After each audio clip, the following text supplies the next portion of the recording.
Good morning! Ang iluluto ko ngayon ay, pasensya na kayo pala, ngayon lang uli ako nakapag-vlog ng mga lutuin kasi alam niyo naman, naging busy tayo kay Baby Yugo natin. So, ang iluluto ko ngayon ay ang ampalaya kong karne. Ito lang ang mga ingredients niya.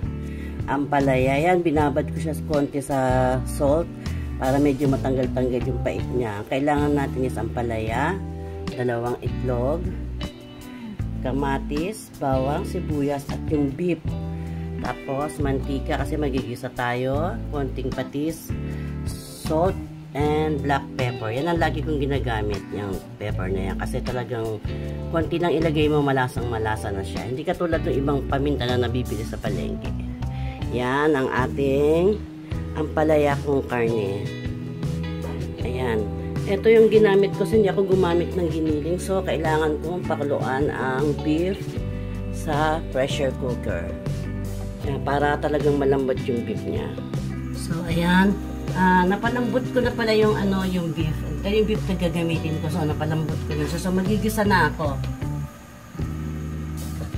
Lagay ko na muna yung mantika.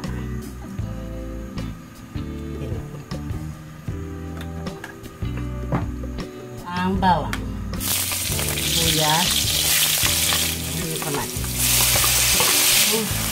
beef. Sunod na natin. Konti lang. Yan, konting lang ha, magic sarap. Nakakadagdag sarap talaga yung magic. Natin tong ampalaya.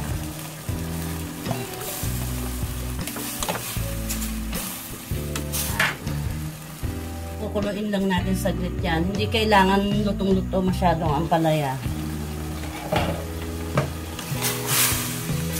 Walang sabaw to ha. Tuyo lang to. Kailangan tuyo lang ito. Hindi ito wala tong sabaw. Konti-konti lang. Dagdagan natin ng paminta. Yung pagtitimpla nyo ha, depende na sa inyo yan kasi kami mahilig kami sa pepper. Ganyan lang kadali yan. Madali lang. Kung sino yung mahilig sa ampalaya. Kailangan natin kumain minsan ng ampalaya.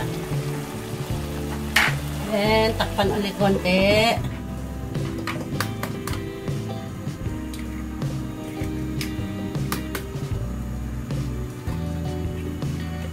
Yung itlog, nyo lang, ibit nyo lang konti.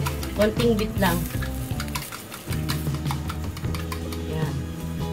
Ganito lang, konting bit lang ha. Lalagay na natin to. Tikman ko lang yung konting lasa. Bigyan ko lang siya konting sugar kasi talaga pag nagluluto ako lagi may sugar. Konti lang. Ayan. Huwag yun masyado lutuin yung ampalaya. Lalagay ko na tong itlog. Luto na to. Ahon ko na to.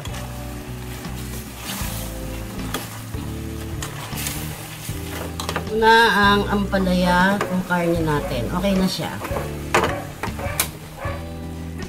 Salamat sa panonood sa inyo. Pasensya na kayo.